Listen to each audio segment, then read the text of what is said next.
മിശിഹായിൽ എത്രയും സ്നേഹം നിറഞ്ഞവരെ, പല മാതാപിതാക്കളുമായിട്ടൊക്കെ സംസാരിക്കുമ്പോൾ മാതാപിതാക്കൾ പറയുന്ന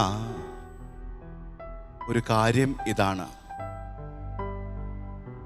ഞാൻ ജീവിക്കുന്നത് തന്നെ എൻ്റെ മക്കൾക്ക് വേണ്ടിയിട്ടാണ്. ഞാൻ അധ്വാനിക്കുന്നത്, ഉപവസിക്കുന്നത്, എന്തെങ്കിലുമൊക്കെ വരുമാനത്തിൽ നിന്നും മിച്ചം പിടിക്കുന്നത്,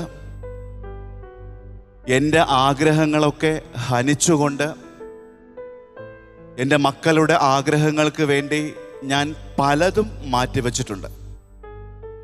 ചുരുക്കി പറഞ്ഞാൽ, നമ്മുടെ മാതാപിതാക്കളൊക്കെ മക്കൾക്ക് വേണ്ടിയിട്ടാണ് ഇന്ന് പലപ്പോഴും ജീവിക്കുന്നത്. സ്വന്തമായിട്ട് അവരുടെ സമ്പത്ത് സുഖിക്കാമായിരുന്നിട്ടും, സ്വന്തമായിട്ട് അവരുടെ അധ്വാനത്തിൻ്റെ ഫലം കൊണ്ട് ജീവിതം ആസ്വദിക്കാമായിരുന്നിട്ടും, അതെല്ലാം മാറ്റിവെച്ചുകൊണ്ട് മക്കളുടെ നല്ല ഭാവിക്ക് വേണ്ടിയിട്ട്, മക്കളുടെ നന്മയ്ക്ക് വേണ്ടിയിട്ട് പല മാതാപിതാക്കളും തങ്ങളുടെ ജീവിതം മെഴുകുതിരി പോലെ ഇങ്ങനെ ഒരുക്കുകയാണ്. ഒരിക്കൽ 5ാം ക്ലാസ്സിൽ പഠിക്കുന്ന ഒരു കുട്ടി ക്യാൻസർ രോഗം ബാധിച്ച് ആശുപത്രി കിടക്കയിൽ കിടക്കുകയാണ്. ഡോക്ടേഴ്സ് പറഞ്ഞു, ഇനി ഈ കുട്ടിക്ക് അധിക ആയുസ്സൊന്നും ഇല്ല. ഏതാനും മണിക്കൂറുകൾ കഴിയുമ്പോഴത്തേക്കും ഈ കുഞ്ഞ് ക്യാൻസർ രോഗത്തിൻ്റെ ആ ഒരു അവസ്ഥയിലൂടെ കടന്ന് തീവ്ര അവസ്ഥയിലാകും. പിന്നെ മരണം സുനിശ്ചിതമാണ്. ഇത് കേട്ട മാത്രയിൽ ആ കുഞ്ഞിൻ്റെ മാതാപിതാക്കൾക്ക് സഹിക്കുവാൻ പറ്റുന്നില്ല. അവരും അവരുടെ പ്രിയപ്പെട്ട ബന്ധുക്കളുമൊക്കെ ഈ കുട്ടിയുടെ കിടക്കയുടെ ചുറ്റും ഇങ്ങനെ കൂടി നിൽക്കുകയാണ്. ഓമനത്വമുള്ള നിഷ്കളങ്കമായ ആ കുഞ്ഞിൻ്റെ മുഖത്തേക്ക് നോക്കുമ്പോൾ തന്നെ അപ്പൻ്റെയും അമ്മയുടെയും ചങ്ക് പിടയുകയാണ്. എങ്കിലും ആ വേദന, ആ പിടയൽ ആ കുഞ്ഞിനെ കാണിക്കാതെ അമ്മയും അപ്പനും പുഞ്ചിരിച്ചുകൊണ്ടിങ്ങനെ നിൽക്കുകയാണ് കുഞ്ഞിൻ്റെ മുമ്പിൽ. എങ്കിലും അമ്മയ്ക്ക് സഹിക്കാൻ പറ്റുന്നില്ല. അമ്മ കുഞ്ഞിൽ നിന്നും അല്പം മാറി ആ മുറിയിൽ തന്നെ ഭിത്തിയോട് ചേർന്ന് തല ചേർത്ത് വച്ച് കരയുകയാണ്. മരണക്കിടക്കയിൽ കിടക്കുന്ന ഈ കുഞ്ഞ് അമ്മയെ ആംഗ്യം കാണിച്ച് അടുത്തേക്ക് വിളിപ്പിച്ചു. അമ്മ കണ്ണുനീരൊക്കെ തുടച്ച് വീണ്ടും പുഞ്ചിരിക്കുന്ന ഒരു അഭിനയത്തോടുകൂടെ കുഞ്ഞിൻ്റെ അടുത്തേക്ക് ഓടി വരികയാണ്. കുഞ്ഞ് അമ്മയോട് പറയുകയാണ്, അമ്മേ, ഈ പ്രായത്തിൽ തന്നെ അമ്മ എൻ്റെ ഈ ഇളം ചുണ്ടുകളൊക്കെ ലിപ്സ്റ്റിക്ക് തേക്കുവാനായിട്ട് പഠിപ്പിച്ചു. എൻ്റെ തലമുടി ഓരോ ട്രെൻഡ് അനുസരിച്ചും ബോബ് ചെയ്യാനായിട്ട് അമ്മ എന്നെ പഠിപ്പിച്ചു. ഓരോ വൈറൽ പോസ്റ്റുകളിലൂടെയും വൈറലാകുന്ന വസ്ത്രങ്ങൾ എൻ്റെ ശരീരത്തിലേക്ക് തുന്നിച്ചേർക്കുവാനും അമ്മ മത്സരിച്ചു. പിന്നെ എന്താണമ്മേ നന്നായിട്ടൊന്ന് മരിക്കുവാൻ അമ്മ എന്നെ പഠിപ്പിക്കാത്തത്? അമ്മേ, പിന്നെ എന്താണ് നന്നായിട്ടൊന്ന് മരിക്കുവാനായിട്ട് എന്നെ പഠിപ്പിക്കാത്തത്? ഇന്നത്തെ ആധുനിക ലോകത്തിൻ്റെ ഏറ്റവും വലിയ ഒരു മൂല്യച്യുതിയാണ് ഈ ഒരു അവസ്ഥ. മക്കൾക്ക് വേണ്ടിയിട്ട് എന്തും ചെയ്യാൻ മാതാപിതാക്കൾ തയ്യാറാണ്. മക്കൾക്ക് വേണ്ടിയിട്ട് എന്ത് സുഖവും ത്യജിക്കുവാനായിട്ട് അപ്പനും അമ്മയും റെഡിയാണ്. മക്കളുടെ ഭാവിക്ക് വേണ്ടിയിട്ട് ഇൻഷുറൻസ് ആയാലും ട്യൂഷൻ ലെവലിലായാലും മറ്റുള്ള രീതിയിലായാലും എന്തും ചെയ്യുവാനായിട്ട് മാതാപിതാക്കൾക്ക് ഒരു തടസ്സവുമില്ല. എന്നാൽ ചെയ്തു കൊടുക്കേണ്ടതായ ഒരു യാഥാർത്ഥ്യമുണ്ട്. മക്കളെ നന്നായിട്ട് മരിക്കുവാൻ പഠിപ്പിക്കുവാനായിട്ട് പലപ്പോഴും മാതാപിതാക്കൾ മറന്നു പോവുകയാണ്. നമ്മുടെയൊക്കെ ജീവിത അവസ്ഥ മറ്റൊരു കഥയിലൂടെ പറയാം. അതായത്, ഒരു പുഴയോരത്തിൻ്റെ വശത്തായിട്ട് ഒരു മരമുണ്ട്. മരത്തിൻ്റെ ശാഖ ചില്ലകളൊക്കെ പുഴയിലേക്ക് തള്ളി നിൽപ്പുണ്ട്. അതിൻ്റെ താഴെയായിട്ട് നല്ല ഉഗ്രൻ പാറകളിങ്ങനെ കത്തി പോലെ കൂർത്തിരിപ്പുണ്ട്. ഈ ശിഖരത്തിൽ കുരങ്ങന്മാര് സ്ഥിരം വന്ന് കളിക്കും. ശിഖരങ്ങൾ ചാടി ഓടി ഒക്കെ കളിക്കും ആകാശത്തിൽ വെച്ച് തന്നെ. ചിലപ്പോഴൊക്കെ ഈ കളിക്കിടയിൽ ചില കുരങ്ങന്മാരുടെയൊക്കെ പിടിവിട്ട് നേരെ താഴേക്ക് വന്ന് പതിക്കും. വന്ന് പതിക്കുന്നത് വെള്ളത്തിലേക്കല്ല, മറിച്ച് അവിടെയുള്ള ആ കത്തി പോലെ മൂർച്ചയുള്ള പാറക്കെട്ടുകളിലേക്കാണ് തലതല്ലി വീഴുന്നത്. ഉടൻ തന്നെ അവിടെ രക്തനിറമാകും. താഴെ വീഴുന്ന കുരങ്ങൻ അങ്ങ് മരിക്കും. അപ്പോഴത്തേക്കും കൂടെ കളിച്ചവരൊക്കെ താഴെ നോക്കി നിൽക്കും. കുറേ കഴിയുമ്പോഴത്തേക്കും അവിടെ കിടക്കുന്ന ആ കുരങ്ങൻ്റെ ആ ബോഡി ഒഴുകി അങ്ങ് എവിടെയെങ്കിലും പോകും. ആ മൗനത്തിലായിരുന്ന കുരങ്ങന്മാർ പിന്നെയും കളി തുടങ്ങും. കുറേ നേരം കഴിയുമ്പോൾ അല്ലെങ്കിൽ മറ്റൊരു ദിവസമാകുമ്പോഴത്തേക്കും ഈ കുരങ്ങന്മാരിൽ ഒരാൾ പിന്നെയും താഴേക്ക് വീഴും. പതിവ് പോലെ തന്നെ എല്ലാവരും കൂടെ താഴെ നോക്കി നിൽക്കും സങ്കടത്തോടു കൂടെ. ആ ബോഡി അങ്ങ് ഒഴുകിപ്പോയി കഴിയുമ്പോഴത്തേക്കും പിന്നെയും കളി തുടങ്ങും. മനുഷ്യൻ്റെ അവസ്ഥയും പലപ്പോഴും ഇങ്ങനെയാണ്. മുന്നിലൂടെ കടന്നു പോകുന്ന മരണങ്ങളിൽ നിന്ന് പോലും അവൻ പാഠം പഠിക്കുന്നില്ല എന്നതാണ് വാസ്തവം. ജീവിതത്തിൽ നമുക്കറിയാം, അപകട മരണങ്ങൾ ഉണ്ടാകുന്നു, രോഗമരണങ്ങൾ ഉണ്ടാകുന്നു, അതുമല്ല എങ്കിൽ സ്വന്തം അശ്രദ്ധ കൊണ്ട് മരണങ്ങൾ ഉണ്ടാകുന്നു, വിധിപ്രകാരമുള്ള മരണങ്ങൾ ഉണ്ടാകുന്നു. പല വഴികളിലൂടെ പല വിധേന മരണങ്ങളൊക്കെ നമ്മുടെ കൺമുമ്പിലൂടെ കടന്നു പോവുകയാണ്. ഇങ്ങനെയൊക്കെ മരണങ്ങൾ കണ്ട് പോകുന്ന നാം ഒരിക്കൽ പോലും നമ്മുടെ ജീവിതത്തെക്കുറിച്ച് ധ്യാന വിഷയമാക്കുന്നില്ല എന്നതാണ് വാസ്തവം.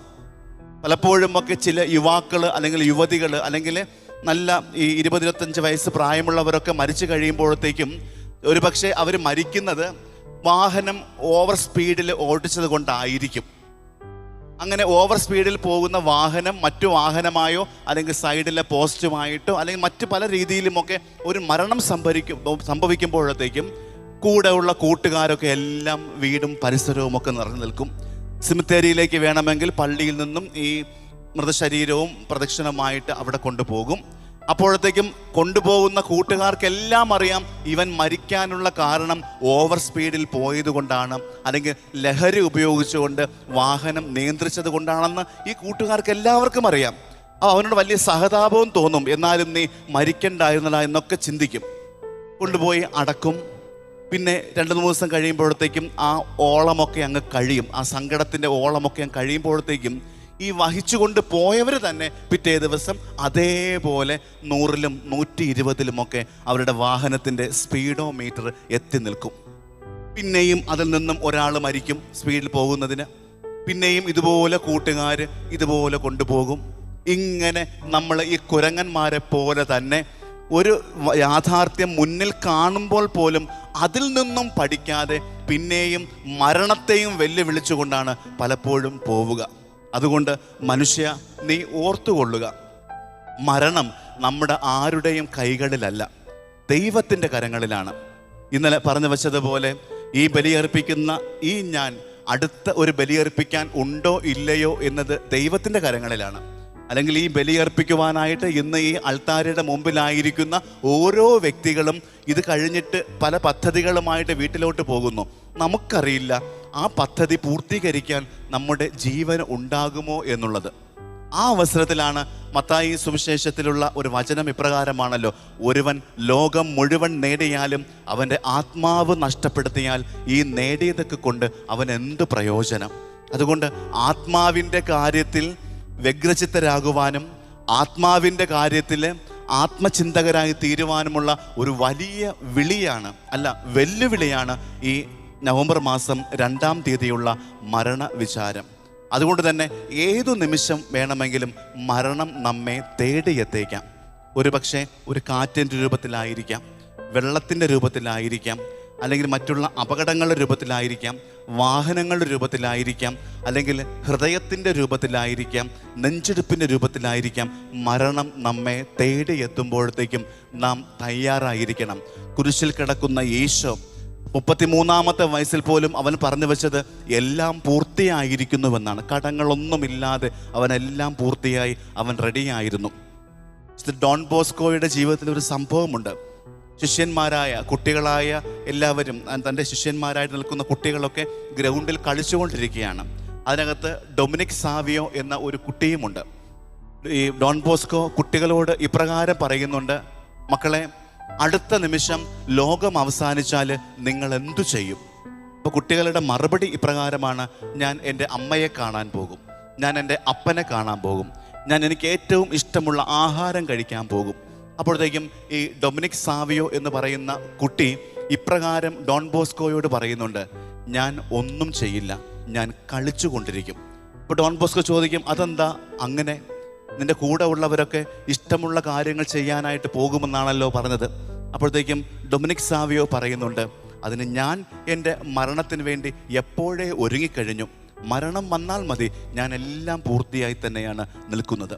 ഒരു 14 വയസ്സുകാരനാണ് ഇപ്രകാരം പറഞ്ഞു വെച്ചത്. സ്നേഹം നിറഞ്ഞവരെ, ഏതു നിമിഷം വേണമെങ്കിലും മരണം നമ്മെ തേടിയെത്തിക്കാം. മരണപ്പെട്ടവർക്ക് വേണ്ടി നാം പ്രാർത്ഥിക്കുന്നുണ്ട്, മരിച്ചവർക്ക് വേണ്ടിയിട്ടൊക്കെ നാം ഒപ്പീസ് ചൊല്ലുന്നുണ്ട്, എല്ലാം ചെയ്യുന്നുണ്ട്. അതൊക്കെ ചെയ്യുമ്പോഴും സ്വന്തം മരണത്തെക്കുറിച്ച് പോലും ധ്യാനിക്കാനായിട്ട് നാം മറന്നു പോകരുത്. അതാണ് ആ മുഖത്തിൽ ഞാൻ പറഞ്ഞു വെച്ചത്. ഈ സിമിത്തേരി എന്ന് പറയുന്നത്, മരണം എന്ന് പറയുന്നത് ഒരു ആത്മവിദ്യാലയമാണ്. മന്നവനായാലും യാചകനായാലും എല്ലാവരും പോയി കഴിയുമ്പോൾ വെറും ഒരു ചാരമായി തീരേണ്ടവനാണ് ഒരു മനുഷ്യൻ. അവൻ വൈദികനെന്നോ കന്യാസ്ത്രീയെന്നോ മാർപ്പാപ്പയെന്നോ രാഷ്ട്രീയക്കാരനെന്നോ അധ്യാപകനെന്നോ വക്കീലെന്നോ അങ്ങനെ ഒരു വ്യത്യാസവും മരണത്തിൻ്റെ മുമ്പിലില്ല. മരണം വന്നു കഴിഞ്ഞാൽ അവൻ ഒരുപിടി ചാരമാകേണ്ടവനാണ്, അല്ലെങ്കിൽ മണ്ണോട് അഴുകിച്ചേരേണ്ടവനാണെന്നൊരു ബോധ്യം നാം എപ്പോഴും മനസ്സിൽ വച്ചു കഴിഞ്ഞാൽ ഈ അഹങ്കാരം, അല്ലെങ്കിൽ ഈ അഭിനയം, ഈ പരദൂഷണം, ഈ അസൂയ, ഈ കുശുമ്പ്, ഇതൊക്കെ എല്ലാം നമ്മിൽ നിന്നും മാറിപ്പോവുക തന്നെ ചെയ്യും. വിനായക് നിർമ്മലിൻ്റെ നിദ്ര എന്ന ബുക്കിനകത്ത് ഒരു മനോഹരമായിട്ടുള്ള ഒരു അനുഭവ സാക്ഷ്യമുണ്ട്.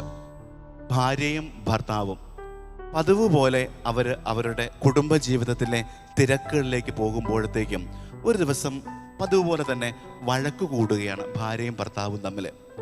സാധാരണ ഈ ഭാര്യയും ഭർത്താവും അവർ പല കാര്യങ്ങളെക്കുറിച്ചുമൊക്കെ തർക്കിക്കാറുണ്ട്, ബഹളം വയ്ക്കാറുണ്ട്, അടികൂടാറുണ്ട്. എങ്കിലും അത് കിടക്കയിലേക്ക് എത്തുമ്പോഴത്തേക്കും അതെല്ലാം അങ്ങ് മാറും. അവരുടെ സ്നേഹപ്രകടനങ്ങളിലൂടെ, അവരുടെ സംസാരത്തിലൂടെ, നോട്ടത്തിലൂടെ എന്ത് സങ്കടമുണ്ടെങ്കിലും എന്ത് പ്രയാസമുണ്ടെങ്കിലും അവർ എന്താണെന്നാലും അന്ന് രാത്രി കിടക്കാൻ പോകുമ്പോഴത്തേക്കും അതങ്ങ് തീരും. എന്നാൽ അന്ന് ആ ദിവസം രണ്ടുപേരുടെ ഇടയിലേക്ക് ഒരു ഈഗോ കടന്നു വരികയാണ്. രണ്ടുപേരുടെയും തെറ്റ് കാരണം ഒരു അടി ഉണ്ടാവുകയാണ്. ഭാര്യ ഇപ്രകാരം ചിന്തിക്കുന്നു: എൻ്റെ തെറ്റല്ലല്ലോ, ചേട്ടൻ്റെ തെറ്റല്ലേ, ചേട്ടൻ വന്ന് ആദ്യം ഇങ്ങോട്ട് മിണ്ടട്ടെ. അതുപോലെ തന്നെ ഭർത്താവും ചിന്തിക്കുകയാണ്: ഞാനൊന്നും തെറ്റു ചെയ്തില്ലല്ലോ, പിന്നെ ഞാൻ എന്തിനു പോയി അവളോട് മിണ്ടണം, അവൾ വന്ന് എന്നോട് മിണ്ടട്ടെ. സാധാരണ രണ്ടുപേരും ഒരേ കട്ടിൽ കിടക്കുന്നുണ്ട് എങ്കിലും ഭാര്യ അന്നേ ദിവസം തല്ലുകൂടിയത് കൊണ്ട് തന്നെ, ഈ ഈഗോ കിടക്കുന്നത് കൊണ്ട് തന്നെ ഭർത്താവിനോടൊപ്പം കട്ടിലിൽ കിടക്കാൻ പോയില്ല. താഴെ പായ വിരിച്ച് കിടന്നു. എന്നിട്ട് തിരിഞ്ഞു കിടന്നു, വേണമെങ്കിൽ ഭർത്താവ് വന്ന് മിണ്ടട്ടെ. ഇതുപോലെ ഭർത്താവും കട്ടിൽ കിടന്നുകൊണ്ട് ചിന്തിക്കുകയാണ്: ഭാര്യ വന്ന് എൻ്റെ അടുത്ത് മിണ്ടട്ടെ. രണ്ടുപേരും കിടന്നു. ചിന്തിച്ച് അവസാനം രണ്ടുപേരും ഉറങ്ങിപ്പോയി. രാവിലെ ആയപ്പോഴത്തേക്കും ഭാര്യ ആദ്യം എഴുന്നേൽക്കുകയാണ്. എഴുന്നേൽക്കുമ്പോഴത്തേക്കും ഭർത്താവ് കട്ടിലിൽ കിടക്കുന്നുണ്ട്. കിടക്കുന്ന സമയത്ത് ഭാര്യ ചിന്തിക്കുന്നുണ്ട്: അയ്യോ, ഇന്നലെ മിണ്ടാനായിട്ട് മറന്നുപോയല്ലോ, എങ്കിലും ഞാൻ എന്താ ഈ ഉറങ്ങിപ്പോയത്, ശരിക്കും സംസാരിച്ചിട്ട് കിടന്നാൽ മതിയായിരുന്നു. എങ്കിലും കുഴപ്പമില്ല, ചേട്ടനൊരു സർപ്രൈസ് കൊടുക്കാം. അങ്ങനെ ഭാര്യ എന്ത് ചെയ്യുന്നു? പെട്ടെന്ന് പോയി കുളിച്ച് സുന്ദരിയായിട്ട് അടുക്കളയിൽ പോയി ചായയൊക്കെ ഇട്ടിട്ട് ഭർത്താവിനെ വിളിച്ചിട്ട് ചൂട് ചായ ഭർത്താവിൻ്റെ ഒരു വീക്ക്നെസ്സാണ്. ചൂട് ചായ കൊടുക്കുമ്പോഴത്തേക്കും തീർച്ചയായിട്ടും ഭർത്താവിനെ കെട്ടിപ്പിടിക്കും, എനിക്ക് ഉമ്മ തരും. ഇന്നലത്തെ പ്രശ്നങ്ങളൊക്കെ എല്ലാം അതോടുകൂടെ തീരും എന്ന് ഭാര്യ അങ്ങ് തീരുമാനിച്ചു. അങ്ങനെ അനക്കം തട്ടിക്കാതെ തന്നെ, ബഹളമുണ്ടാക്കാതെ ഭാര്യ പോയി കുളിച്ച് റെഡിയായി അടുക്കളയിൽ പോയി ചൂട് ചായ ഒക്കെ ഇട്ട്, ഈ കഥയുടെ പേര് കപ്പ് ഓഫ് ടീ എന്നാണ്. ചൂട് ചായയൊക്കെ ഇട്ടിട്ട് അവസാനം ഭർത്താവിൻ്റെ അടുക്കലേക്ക് വരികയാണ്. ഭർത്താവിൻ്റെ അടുക്കലേക്ക് വന്നിട്ട് തട്ടി വിളിക്കുകയാണ്: ചേട്ടാ എഴുന്നേൽക്ക് എന്ന് പറഞ്ഞുകൊണ്ട്. ഭർത്താവ് എഴുന്നേൽക്കുന്നില്ല. വീണ്ടും തട്ടുന്നുണ്ട്, കുലുക്കുന്നുണ്ട്, ഭർത്താവ് എഴുന്നേൽക്കുന്നില്ല. ഭാര്യയ്ക്ക് എന്തോ പന്തികേട് തോന്നി. പെട്ടെന്ന് തന്നെ നാടി പിടിച്ചും മൂക്കിലേക്ക് കൈയൊക്കെ വച്ചും ഒക്കെ എല്ലാം നോക്കിയപ്പോഴത്തേക്കും ഭർത്താവ് തൻ്റെ അറ്റാക്ക് മൂലം തലേ ദിവസം മരിച്ചു. ഉടൻ തന്നെ കയ്യിലെ ചായ താഴെ വീഴുകയാണ്. ഭാര്യ അവിടെ കിടന്ന് വാവിട്ട് കരയാനും തുടങ്ങി. എന്നിട്ട് ഈ കപ്പ് ഓഫ് ടീയുടെ ഈ കഥയുടെ അവസാനം ഇപ്രകാരം എഴുതിയാണ് വിനായക് നിർമ്മൽ എന്ന ആ പുസ്തകം, നിദ്ര എന്ന പുസ്തകത്തിൽ സമാപ്തി കുറിക്കുക: ആരോടും പരിഭവം വച്ചുകൊണ്ടിരിക്കരുതേ. നാളത്തെ ദിവസം അവരുണ്ടാകുമോ ഇല്ലയോ എന്ന് നമുക്കാർക്കും അറിയില്ല. മരണത്തിന് വേണ്ടി ജീവിക്കുന്ന, അല്ലെങ്കിൽ മരണത്തെ മുന്നിൽ കണ്ടുകൊണ്ട് ജീവിക്കേണ്ടവരാണ് ഓരോ ക്രിസ്ത്യാനിയും. അതുകൊണ്ട് തന്നെ പരിഭവങ്ങളും പരാതികളും ഒക്കെ എല്ലാം സ്വാഭാവികമാണ്, മാനുഷികമാണ്. ഇതൊക്കെ നീട്ടിക്കൊണ്ട് പോകുമ്പോഴത്തേക്കും ഒരു സോറി പറയുവാനോ ഒരു ക്ഷമാപണം നടത്തുവാനോ ഒരു പക്ഷേ ആയുസ് ഉണ്ടാകണമെന്നില്ല. അതുകൊണ്ട് തന്നെ ഇന്ന് ഈ നവംബർ 2-ാം തീയതി സകല ആത്മാക്കൾക്ക് വേണ്ടിയും നാം പ്രാർത്ഥിക്കുമ്പോഴത്തേക്കും നമ്മുടെ സ്വന്തം ആത്മാവിനെ കൂടെ കരുതുവാനായിട്ട്, സ്വന്തം ആത്മാവിന് ഒരു സീറ്റ് സ്വർഗത്തിൽ ഉറപ്പിക്കുവാനായിട്ട് നാം തയ്യാറാകുന്നില്ല എങ്കിൽ നേടിയതൊക്കെ കൊണ്ട് എന്ത് ഫലം?